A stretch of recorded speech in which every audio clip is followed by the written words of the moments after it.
This is the Mondo Weiss podcast. I'm Dave Reed. Last year, Tony Greenstein published a book that was the culmination of many years of research titled Zionism During the Holocaust, The Weaponization of Memory in the Service of State and Nation. The book examines in great detail the Holocaust mythology that Israel promotes and deploys in a strategic manner to neutralize and smear intellectual and political criticisms of its human rights violations. Greenstein has a long pedigree. He has been an anti-Zionist in Britain for more than 40 years. He is a founding member of the Palestine Solidarity Campaign, the biggest organization in the UK focused on Palestinian human rights. An author and blogger and son of a rabbi, Greenstein is also an active trade unionist. Here's Phil Weiss speaking to Tony Greenstein.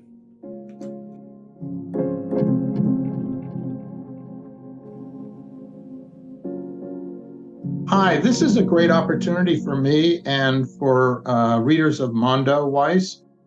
We have Tony Greenstein on the line. Tony, how do I pronounce your name? Either Greenstein or Greenstein. There's no preference. We have Tony Greenstein on the line, who is a longtime activist and writer in Britain and a friend. Remarkably, an anti-Zionist for nearly 50 years inside the Jewish community.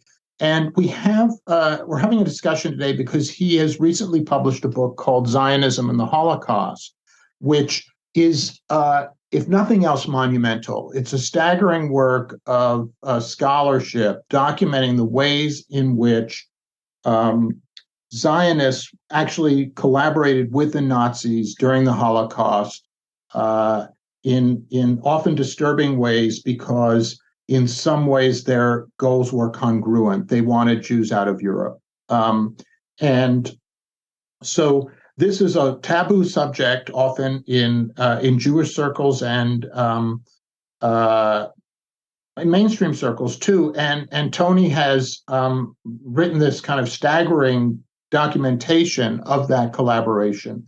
And we'll get to that, to the book in a few minutes. I wanted to begin by sort of introducing Tony to Americans. I'm sure many of you have read his writings, but Tony, I want you to tell us, the big question about the book is why, and why you devoted such effort to such a huge undertaking about the past. And I think the answer, which you'll hear in this discussion, is that it's not just about the past, it's about present-day Israel and the ways in which it uses the Holocaust.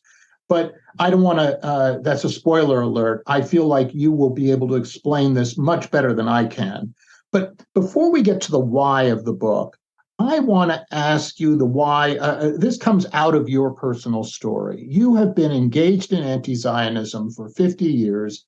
It really embarrasses me as someone of a contemporary of yours to see that back in 1984, you are endorsing the right of the return. Back in the 80s, you are forming the Palestinian Solidarity Committee, I think, in your university.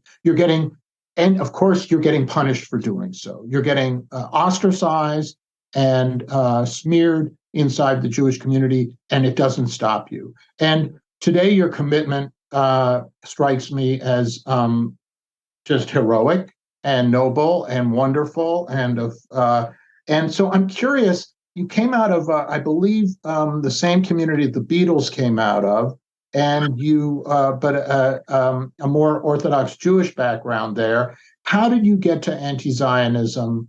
And how is it related to Marxism, and which is obviously a theme of this book, too? Well, there are some quite big questions.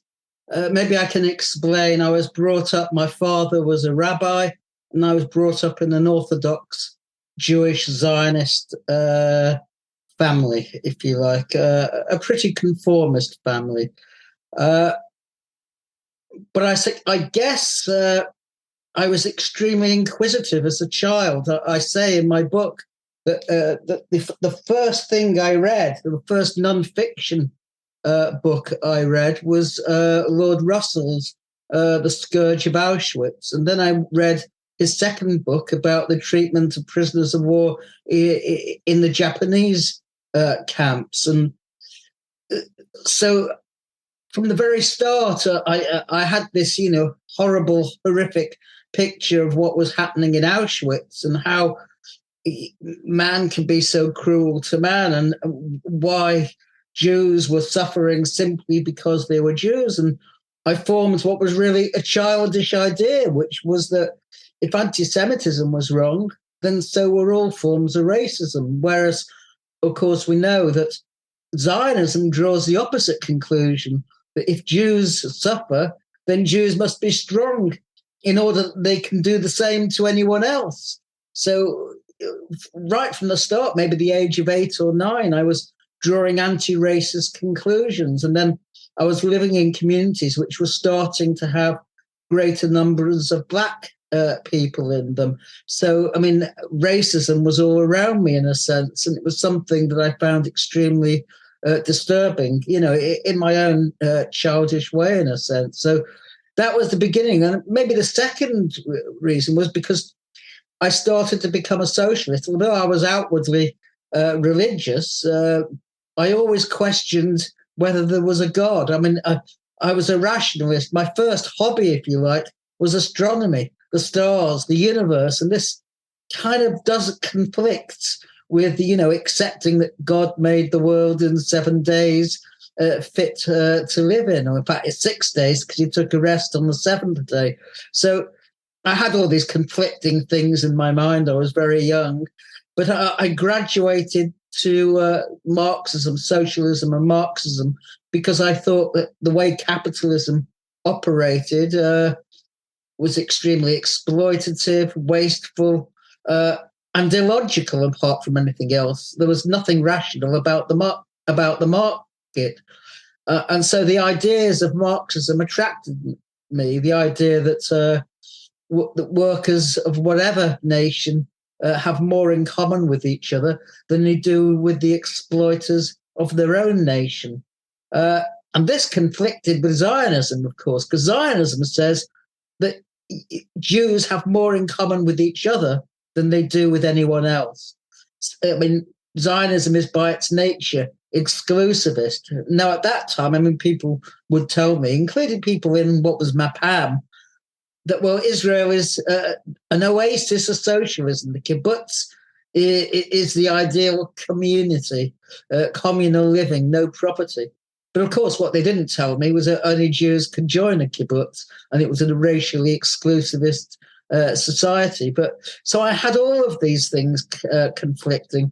And the first political campaign I was involved in, and it was about 1969, 1970, was when the South African rugby tour, the Springboks, toured Britain, and there were mass demonstrations and people running on the field. At the age of 16, I thought I should take part. It led eventually to my expulsion from the Jewish King David School in Liverpool. But I took part in those demonstrations at Manchester, at Twickenham, and in Newport, South Wales.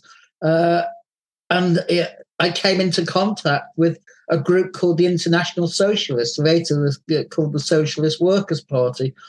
And in that group, which was a very exciting group at the time, although it degenerated, I came across a pamphlet, which I still have, a copy of a New Left Review article by Moshe Machava, Kiva Orr, and I can't remember the third author, but it, if you like, it made sense to me. It explained what Israel was.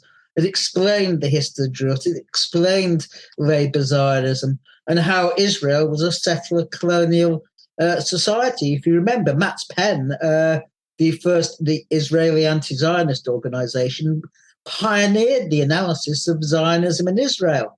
It said before anyone else that Israel was a settler colonial state. Today, that's accepted. But then, you were mad. Colonial. Israel wasn't colonial. It was a refuge for Jews. So for these heretical thoughts, was it important that you had a community that accepted you and that encouraged you in forming these ideas? Well, yes, because God knows the Jewish community was not hospitable to these ideas. That's absolutely right. I mean, there was virtually no one in the Jewish community who accepted any form of anti-Zionism. Maybe one friend of mine was a non-Zionist, but so it was important being in the International Socialists and later Big Flame, a semi-anarchist group in Liverpool, that there were people around me who shared much the same ideas.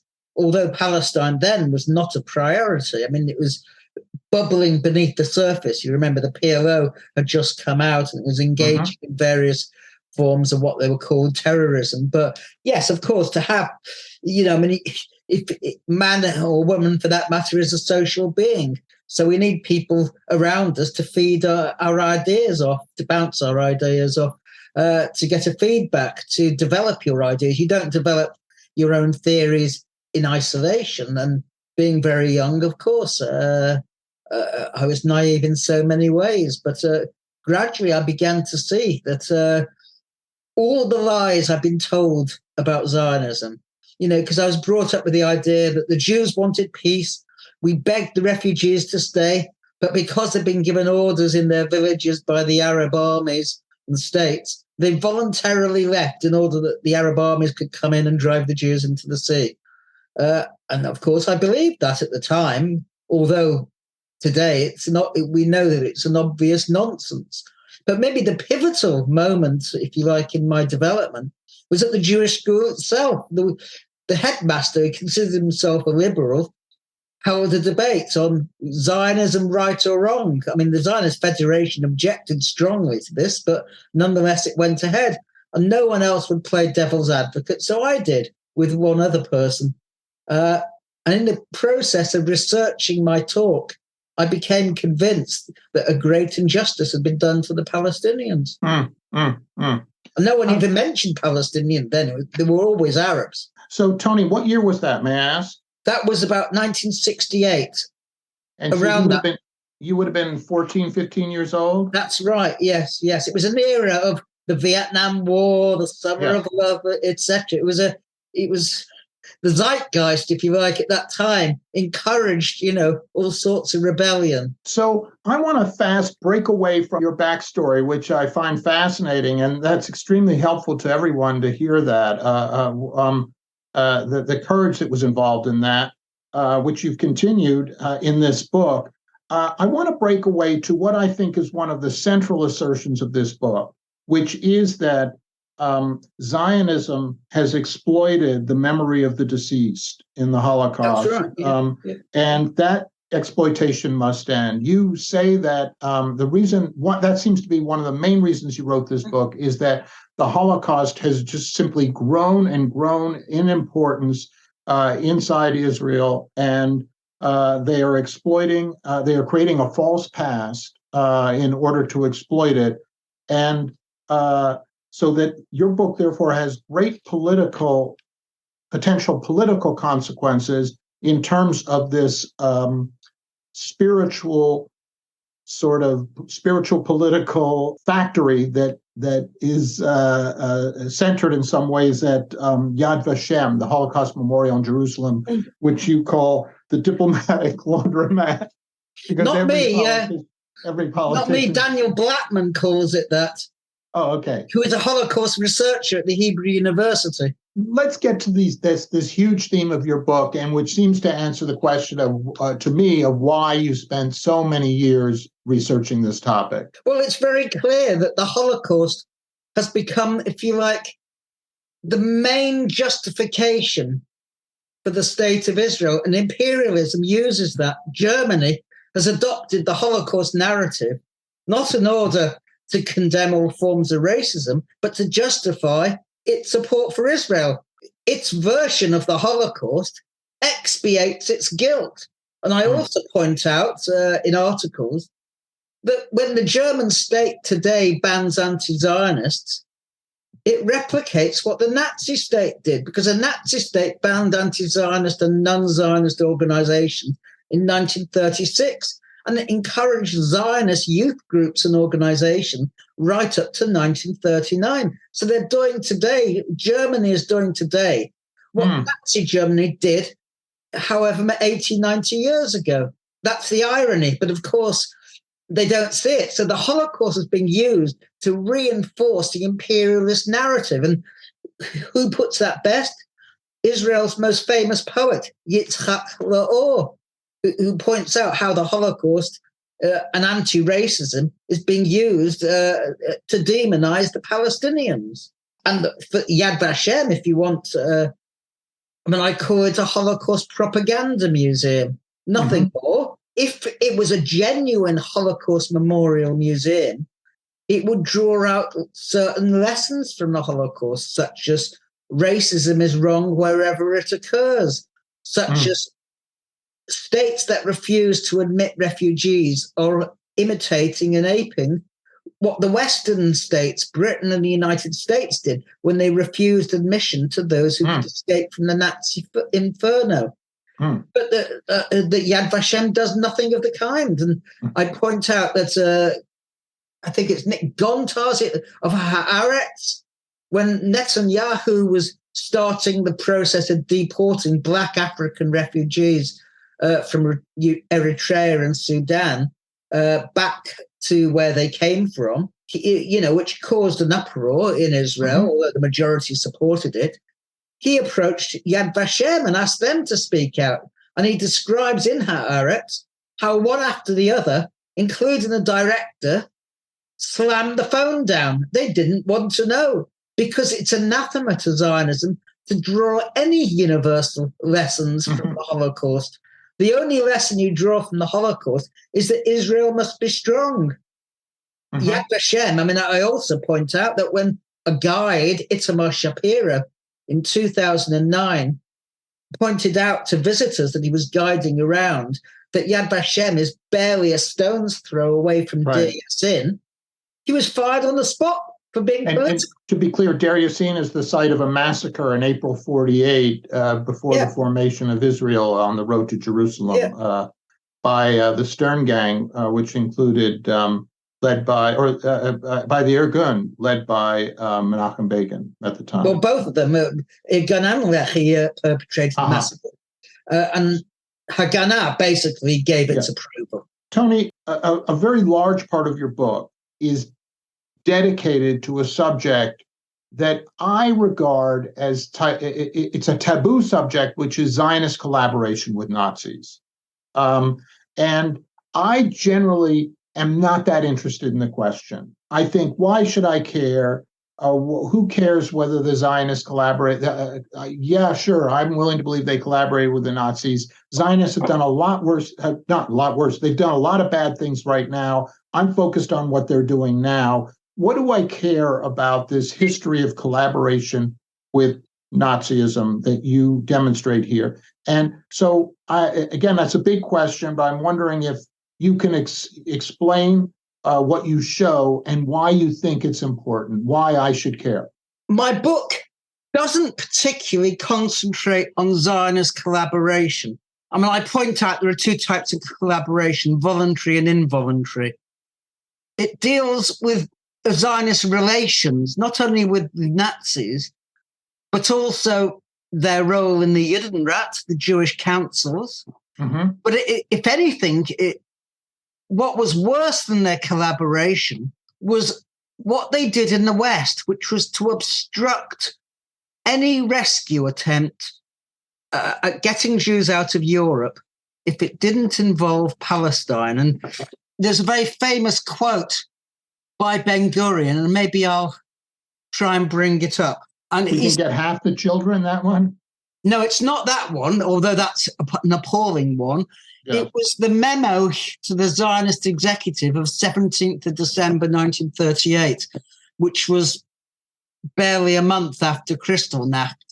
And he pointed out to the Zionist executive that, and I quote, if the Jews are faced with a choice between the refugee problem and rescuing Jews from concentration camps on the one hand, and aid for the National Museum in Palestine on the other, the Jewish sense of pity will prevail, and our people's entire strength will be directed at aid for the refugees in the various countries. Zionism will vanish from the agenda, and indeed not only world public opinion in England and America, but also from Jewish public opinion, we are risking Zionism's very existence if we allow the refugee problem to be separated from the Palestine problem. In other words, whenever the question of rescue of the Jews came up, you must immediately shout, what about Palestine? In other words, the refugees must be used to break the British immigration barriers to Palestine. And it was the leaders of the dissident revisionist Zionists in America, Peter Bergson, who said, well, if you're rescuing someone from a fire, do you make it conditional on taking them to the Waldorf Astoria hotel? No, of course not. You rescue them. Where they go is a secondary question. Getting them out is the main question. But for the Zionists, every time there was an attempt at rescue, they blocked it. And Stephen Weiss, who was the leader of American Zionism, and I think he should have taken his place at Nuremberg. He was a war criminal. He attempted in December 1944 to block the formation of the War Refugee Board, which was the solving of the conscience by Roosevelt, who'd done nothing during the war. But even at that late stage, it's credited with saving 200,000 Jews. But for the Zionists, they didn't want this. They didn't want Jews to be saved unless they went to Palestine. And he was caught on the hop in front of the Congressional Committee when he raised Palestine, and he was told, well, if you raise Palestine, you might sink the whole War Refugee Board. In the end, Roosevelt simply established it by executive order because Morgenthau was pushing for it, as were, of course, the Bergson group, who were disowned by the Zionist movement. Weiss and Nachum Goldman urged the Secretary of State to deport them back to where they came from. They actually said he is worse than Hitler. Tony, is there any element, is there any, in your thinking, you include a great statement. Zionism saw the struggle against racism and anti-Semitism in the West as futile. Yeah. So Zionists have a very different view of history than you do. And so some of this came out of this wrong-headed approach to life and saving people. It came out of some real ideological difference with you about what the course of history is, right? Do you acknowledge that? Am I on to something when I say that? Zionism was a reaction to anti-Semitism, Jewish Zionism. Yeah. Of course, Christian Zionism predated it. But it was a unique reaction. It was a reaction which said, we can't fight it. It's inherent in the Gentile. Therefore, we must make use of it. And they came round to the idea, alongside that, it came round to the idea that Jews themselves were responsible for the anti-Semitism because they insisted in staying in the diaspora. And so you get people like Jacob Klatskin, who was the editor of the Zionist paper Die Welt and one of the founders of the Encyclopedia Judaica. And he stated quite clearly, if we do not admit the rightfulness of anti-Semitism, we deny the rightfulness of our own nationalism. Instead of establishing societies for defense against the anti-Semites who want to reduce our rights, we should establish societies for defense against our friends who desire to defend our rights. And he went on, Well, Castler also, would say that Jews have no place in the West. At some point, he made that assertion. Yes, it's fundamental to Zionism, the whole negation of the diaspora is that Jews should not be there. The accursed galut, that this is. Ben-Gurion said the Jews have no history because history is the history of peoples, and they were not a people in the diaspora. So Zionism grew to hate the diaspora, and some of them really said, "Well, whatever happens to the Jews in Europe, they brought it upon themselves." But Ben-Gurion was clear, and you refer to that famous quote, and it's maybe apposite to actually quote it by Ben-Gurion. When he said, if I knew that it would be possible to save all the children in Germany by bringing them over to England and only half of them by transporting them to Eretz Yisrael, then I would opt for the second alternative. We must weigh not only the life of these children, but also the history of the people of Israel. And that gives you the clue. I mean, that wasn't just an abstract. After Kristallnacht, the British agreed to 10,000 children coming to England under the Kinder transport. And the Zionists were absolutely opposed to this. Time Weitzman told Malcolm MacDonald that we will fight you on this. And when I say fight, I mean fight. I mean, those are his exact words. And why is this history taboo? Oh, because when Zionism makes use of the Holocaust, it really doesn't want to be reminded of what its role was during the Holocaust. When I say Zionism, I mean the Zionist leadership. Yes, I understand. Yeah, there were many Zionists, of course, who did fight anti-Semitism, who did fight the Nazis, who did support the boycott. But, when the boycotts, when Hitler came to power, Jews were aghast.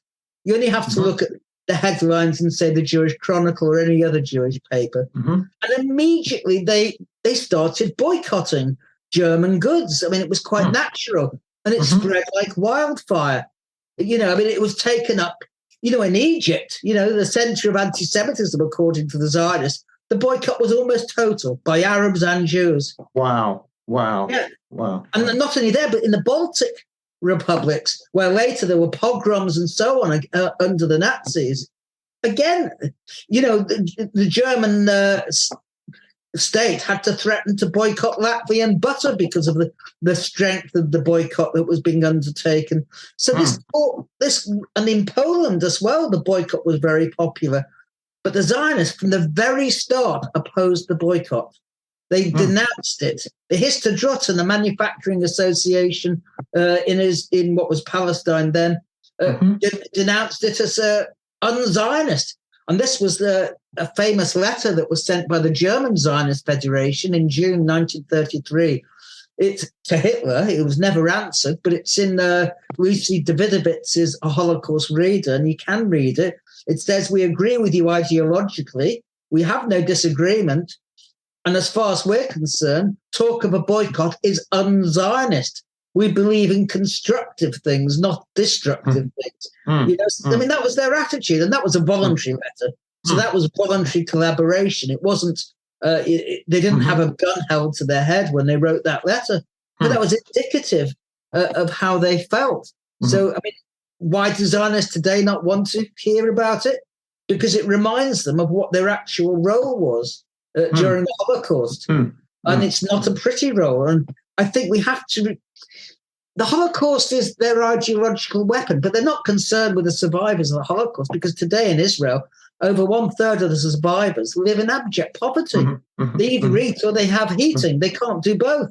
This is a state which spends the second highest amount per capita in the world on arms, and it has no real enemies. It has no threats to its existence, but it can't afford decent payments to its own declining number of Holocaust survivors. So, Tony, I want to ask you some specific questions about matters you just raised.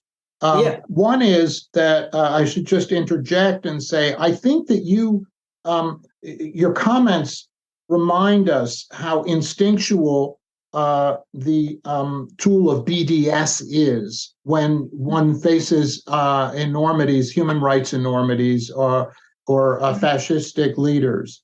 And so this tool that is everywhere in the United States discredited by politicians with respect to Israel's persecution and apartheid policies against Palestinians was instantly reached for when Hitler came to power. And it's a good thing it was reached for. I wish it had been more effective. And I should say, too, it's a tool that I think you have been endorsing since the 80s or 90s with respect to Israel's expansion of its colonization of the West Bank. Is that, I don't want to go on about this, but am I right in these assertions? Well, yes. I personally not bought anything Israeli when I could avoid it. Sometimes it has been a certain necessity, like chicken soup and so on. But generally, I don't buy Israeli. But the first boycott I was involved in was, of course, the boycott of apartheid South Africa. Yes. And so, it flowed on. The Palestinians saw what had happened there. Boycott has always been the weapon of the oppressed. Never the weapon of the oppressor. You know, I mean, so yes, I mean, they point to the Nazi boycott of Jewish shops. Well, that wasn't a boycott. That was a siege. That was a picket. They weren't. They didn't have a campaign of boycott as such. They had armed guards outside it to try and prevent people getting in. But the real boycott was the boycott of Nazi Germany, and that was a mass movement. I mean, the first boycott was the boycott of slave-grown sugar in the West Indies. That was a mass. And then, of course, we had Captain Boycott in Ireland. The land agent was forced to go back to England. There have been many boycotts. They're always the weapon of the oppressed, never the oppressor. So it's no surprise that, of course, the opponents of BDS, the supporters of Israel don't like BDS. So I would expect nothing else. And Tony, I think that speaking of that, the heresy of talking about the Zionist relationship, Zionist actions during the Holocaust, one of the main characters in your book, historiographically, is, of course, Hannah Arendt, who often has a very positive presence throughout your book. Can you tell us why? I mean, it's a well-known chapter here, but can you remind us of what Hannah Arendt did, especially in Eichmann and Jerusalem, and why that was such a heresy? Hannah Arendt, I mean, she wasn't a Marxist, but she came from, I suppose, a left tradition. I mean, she was herself a refugee from Nazi Germany, and she only just got out of France. People forget. But she was a dissident. She was what you might call a contrarian. She refused to abide by things that people take for granted. So in 1961, Israel held the Eichmann trial. Up to then, the Holocaust had not figured in any great importance in Israel. In Israel, they held up the myth of Masada as the great example. They played down the Holocaust. The Holocaust was a disgrace. The Jews went like sheep to the slaughter. This was a diaspora. We want a young, vital, strong nation to look to its heroes, not to its tragedies. So Edith Zertel, a professor of history at, I think it's a Hebrew university, wrote a wonderful book, Israel's Holocaust, The Politics of Nationhood.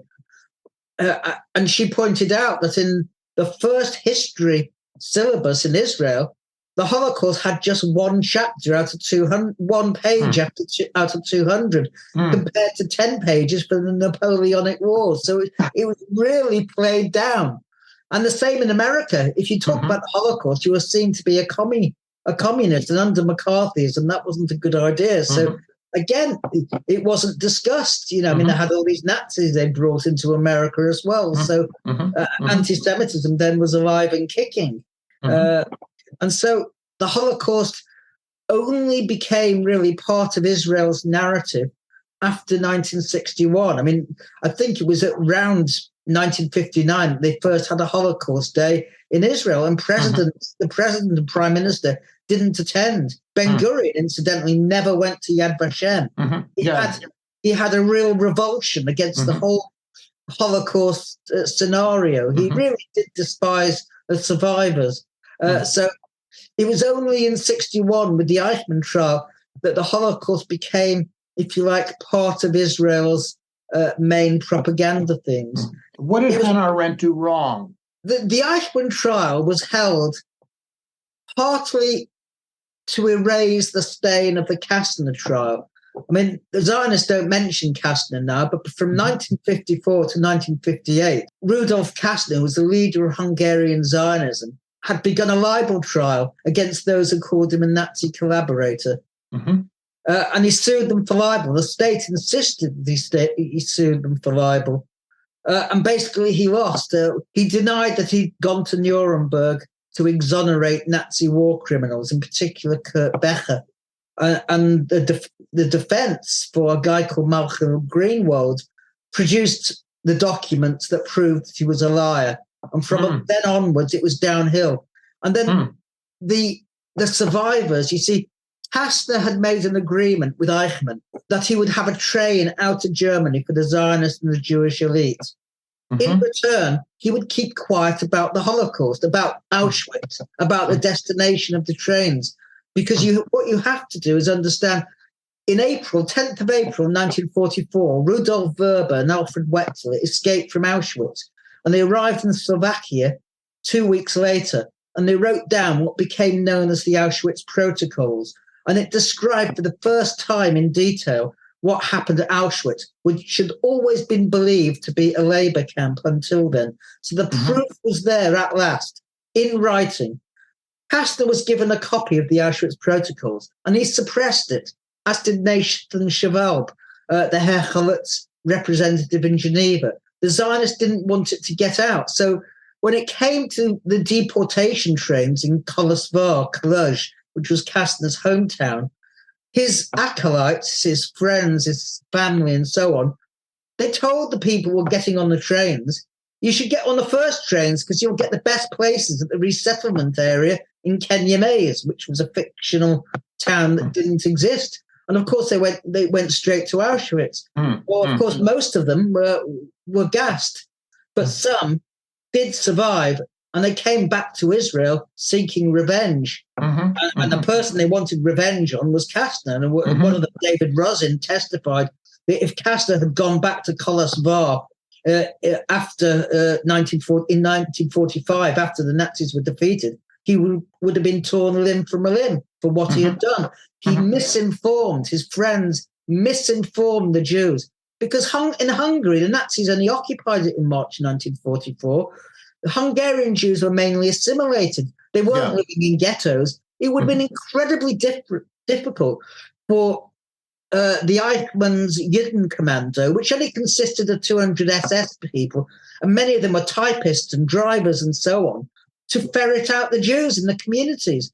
And in fact, when the Judenrat, the Jewish council, summoned the Jews to deportation, those who didn't go tended to survive because there was no way of winkling them out.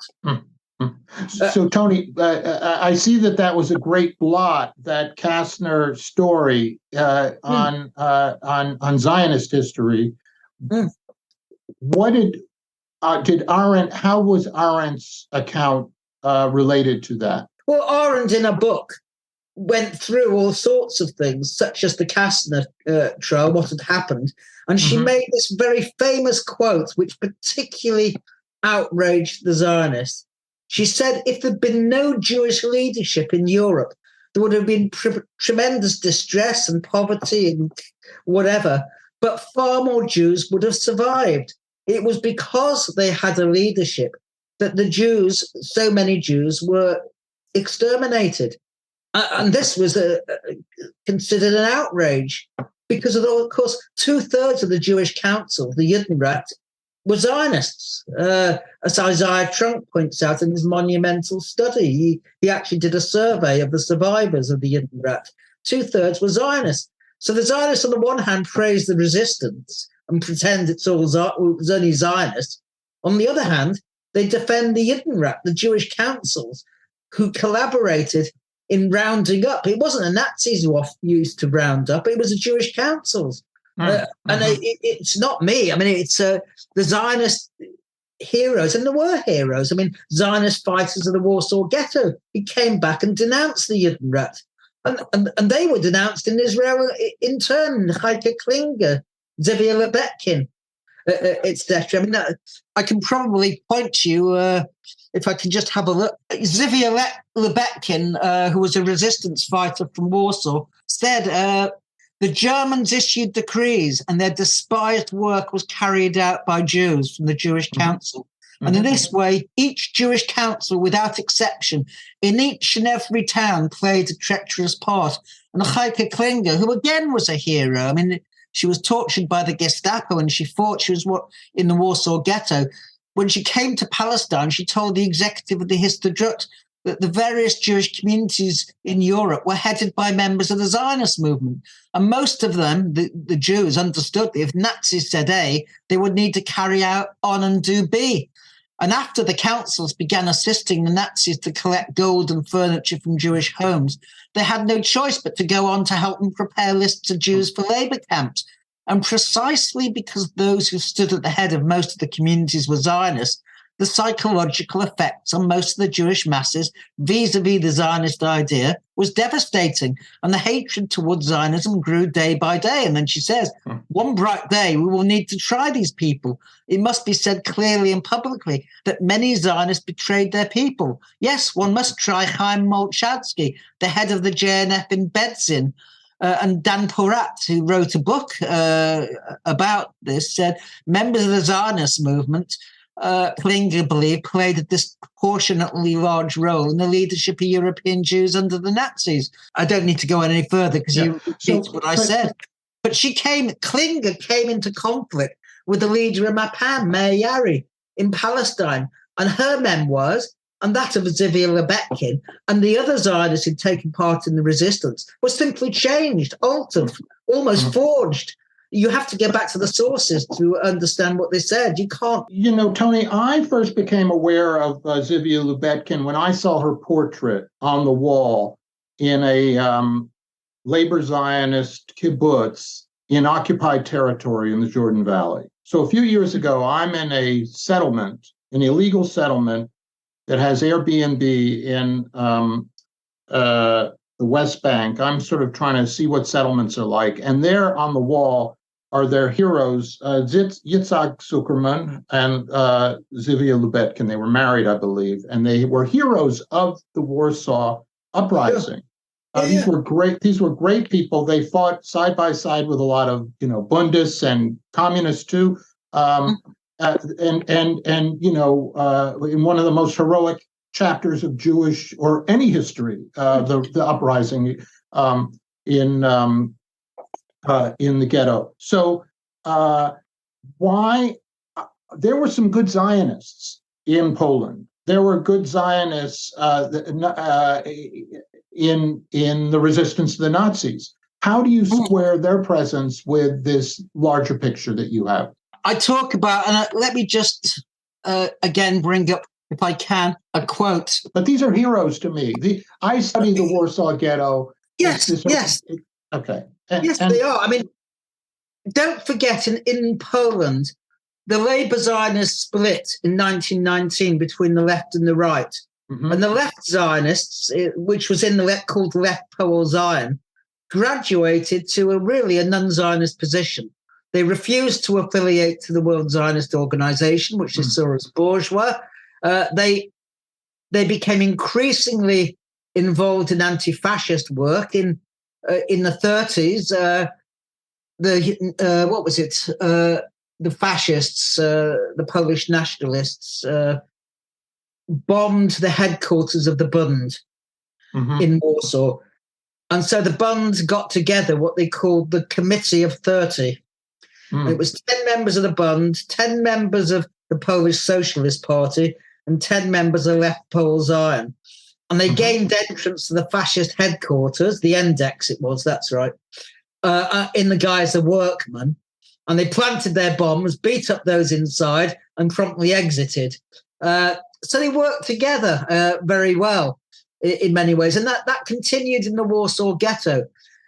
The Zionist movement outside of Europe and the officials within Europe were collaborators and quislings, I have no doubt. But that didn't apply to many of the young people and many ordinary people who voted Zionist. I mean, people swung between different poles.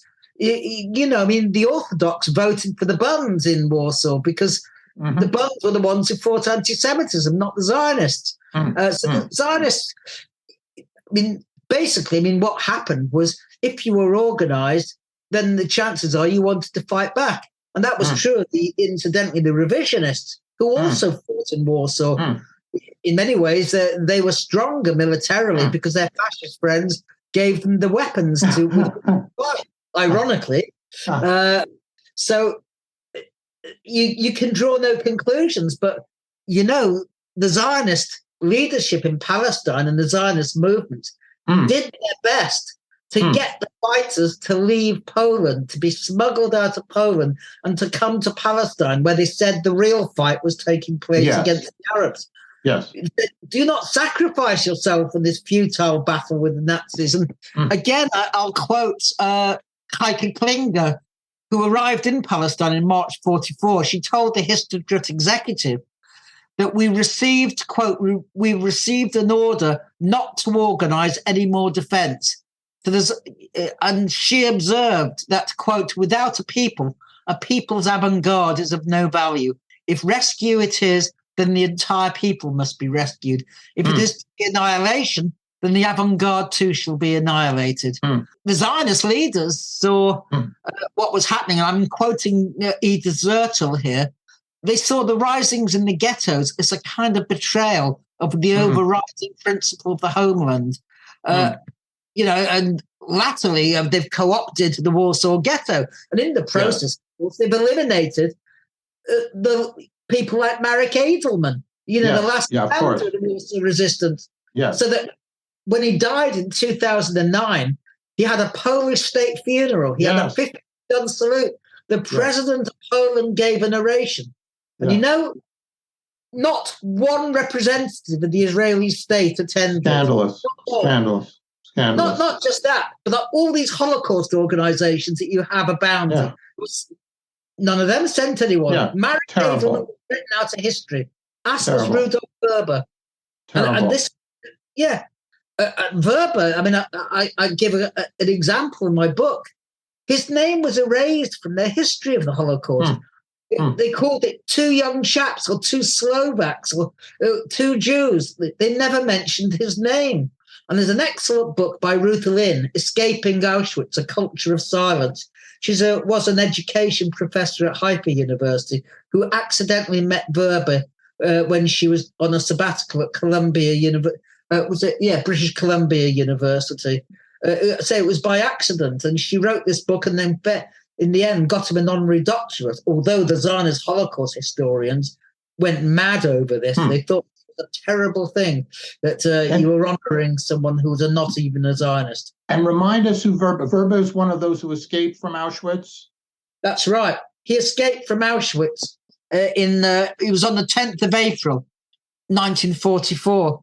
To try to place some of this, not so much the leadership as some of the people who I want to talk a little bit more about Zionist believers and what Zionism is today. So you say at one point that you fault Hannah Arendt for having too hopeful a view of the kibbutz movement in Israel. And yeah, she did. Yeah. Yes. And I think you're right. I'm sure you're right about that. But let's observe that Noam Chomsky, Tony Judd, Bernie Sanders all went to work on kibbutzes.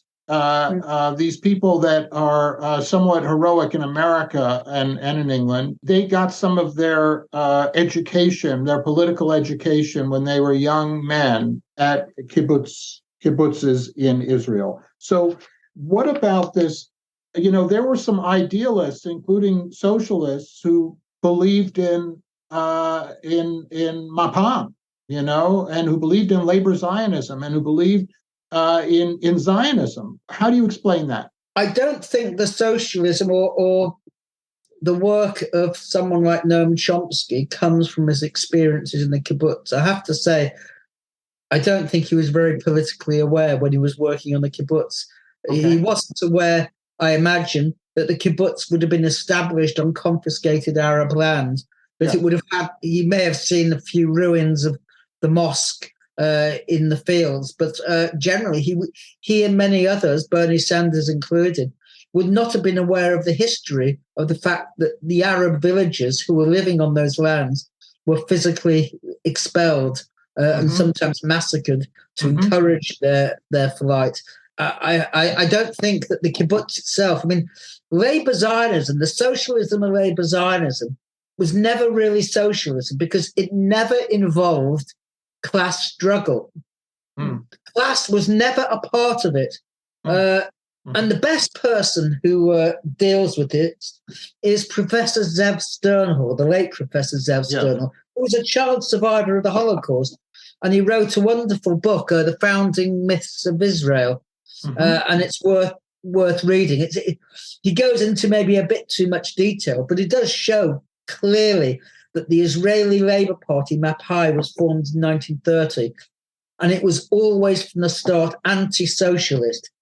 Its collectivism owed more to colonialism than socialism. Because it was a stockade and watchtower.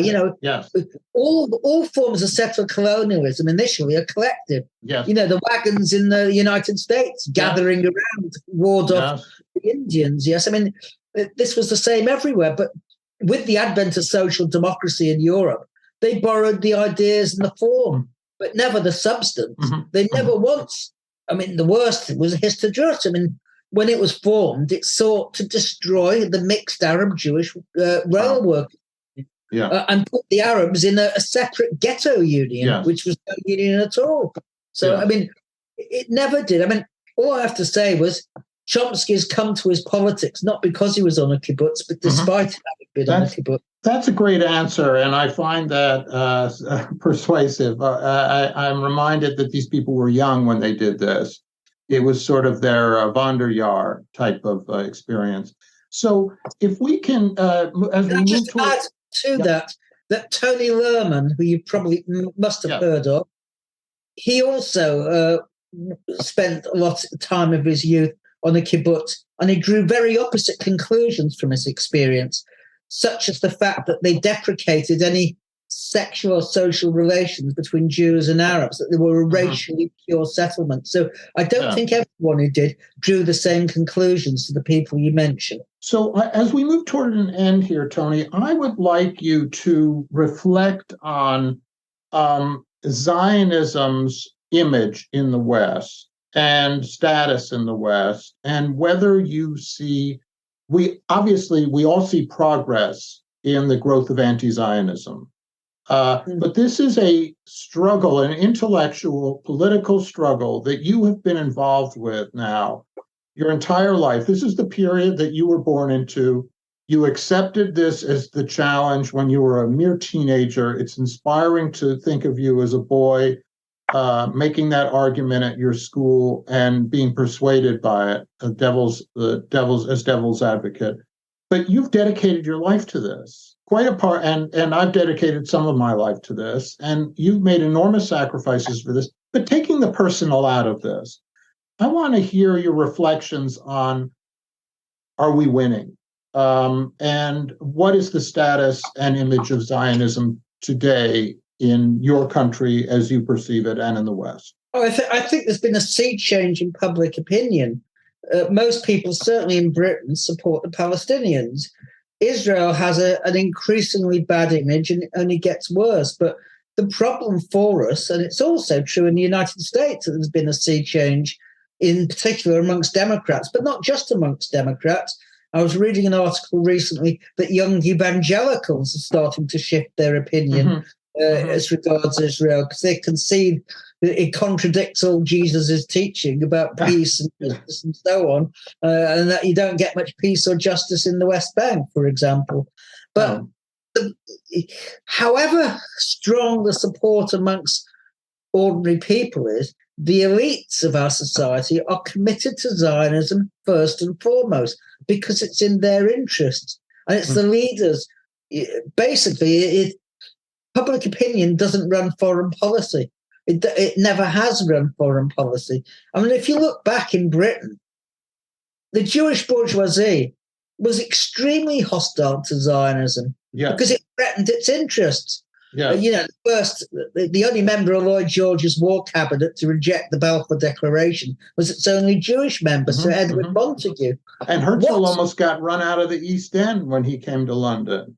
Well, that's right. And not only that, the first Zionist Congress, which was held in Basel in Switzerland, it was supposed to be in Munich, but the Jewish community rose up in protest and accused the authorities of anti-Semitism for allowing it to be held.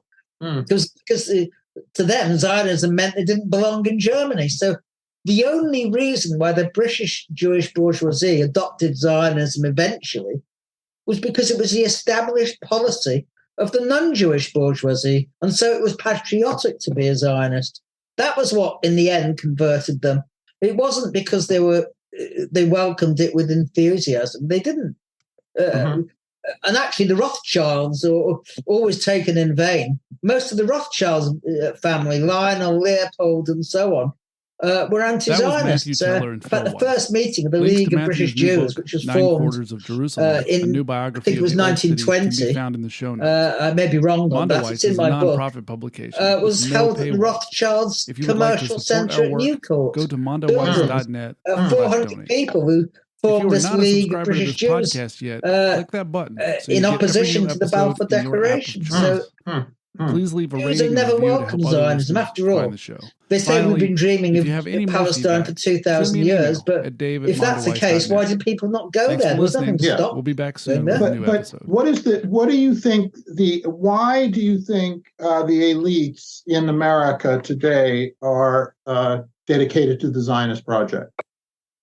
Oh, because, or in England, for that matter, which is a society you know better than America. Yeah, well, the Middle East is at the crossroads. It's the Suez Canal. That was the main strategic reason. And then it was oil. It was the largest reserves in the world of oil. And Israel was the policeman of the Middle East. It would guard over the Arab regimes. And the Hashemite kingdom of Jordan wouldn't today exist if Israel hadn't intervened to protect it at particular times. So Israel is very much, if you like, a guarantor of the supremacy of the reactionary Arab regimes, which themselves are junior allies of imperialism. So that, in essence, explains it. It's a strategic geopolitical reason.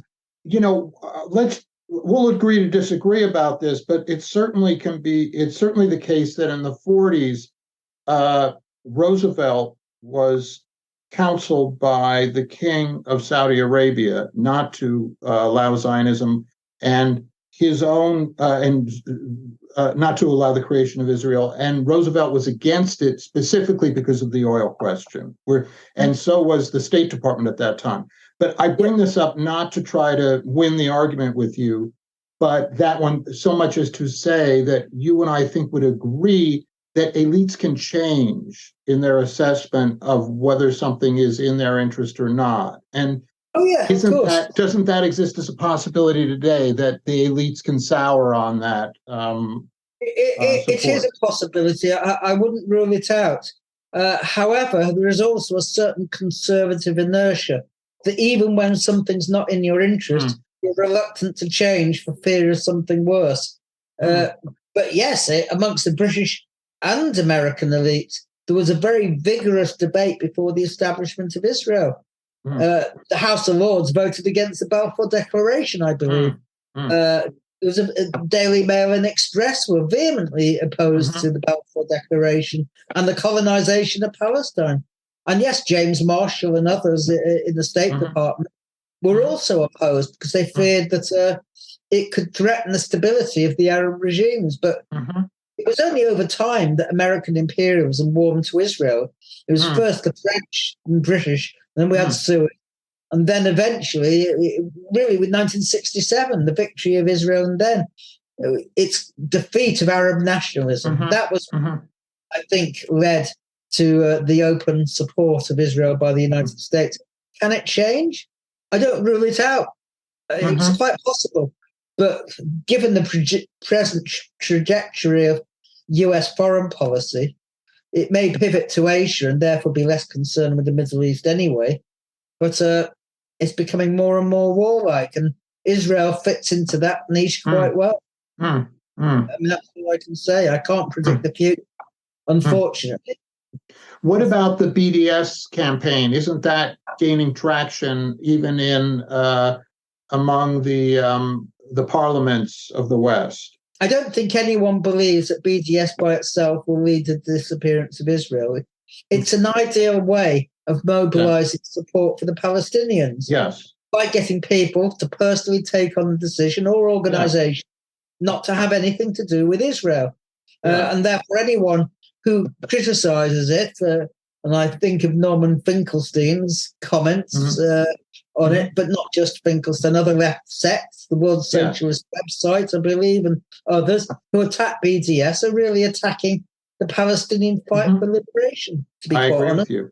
I agree. Yeah. finally, Tony, what's next for you? This has been a project that you said this book you began many years ago and was a sort of a life work for you. What's next? I will continue to fight, and I hope to be a source of information for people in the struggle. But I have no illusions. I'm just one of many. But when I die, I will die happy in the knowledge that when I started out, I was pretty much a solitary figure as a Jewish anti-Zionist. And today, there are thousands of us, aren't there? And we're growing.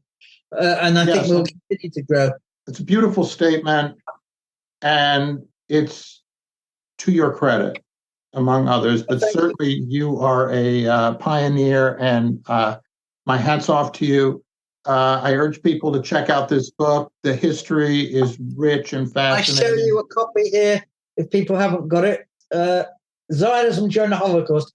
You can write to me at Tony Greenstein 104 at gmail.com and I will send you a book if you pay me something anyway.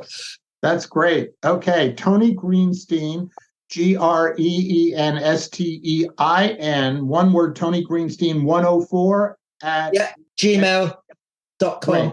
Tony, that's brilliant. Thank you so much for spending an hour with me. And thank you very much for having me, Phil. That was Tony Greenstein and Phil Weiss. Mondo Weiss is a nonprofit publication with no paywalls. If you would like to support our work, go to mondoweiss.net/donate. If you are not a subscriber to this podcast yet, please click that button so you get every new episode in your app of choice. Please leave a rating and review to help other listeners find the show. And finally, if you have any more feedback, send me an email at dave@mondoweiss.net. Thanks for listening. We'll be back soon with a new episode.